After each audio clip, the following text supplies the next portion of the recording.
Les constructeurs automobiles reviennent sur les normes CO2 qu'ils jugent trop problématiques. D'ailleurs, je constate que cet article d'Automobile Propre a fait le buzz niveau commentaires. 138 commentaires au moment où je fais la vidéo. Incroyable. Les gens se sont engueulés peut-être dans les commentaires. Il y a eu un gros débat en tout cas. Les normes CO2 posent décidément de sérieux problèmes aux constructeurs automobiles, alors que les flexibilités ont déjà été accordées par Bruxelles en début d'année 2025, ils réclament encore un nouvel assouplissement. Dans une tribune publiée par The Economist, le président de l'association des constructeurs automobiles européens, donc Ola Kalenius, a de nouveau pris position sur le sujet des normes CO2. Selon lui, les règles actuelles étouffent la croissance économique et doivent être revues avant la fin de l'année. La Commission européenne a déjà accordé des flexibilités au mois de mars 2025.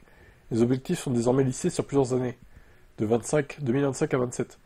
Le calcul se fera donc sous forme de moyenne, plutôt que sur chaque année de façon séparée. Cette souplesse ne suffit vraiment pas aux marques concernées. Si le patron de Mercedes ne remet pas directement en cause l'interdiction des moteurs thermiques en 2035, il milite toutefois pour une approche plus pragmatique. Il souhaite que les futures normes tiennent compte de plusieurs technologies et cite les hybrides, les véhicules à propulsion automobile et le carburant synthétique. Il alerte aussi sur un risque de scénario à la cubaine, où les automobilistes conserveraient indéfiniment leurs vieux véhicules polluants. Ce discours intervient dans un contexte politique moins favorable au climat. Depuis les élections européennes de 2024, et on remarque que le vent tourne à Bruxelles. Non mais il faut arrêter de parler des hybrides par contre. Enfin,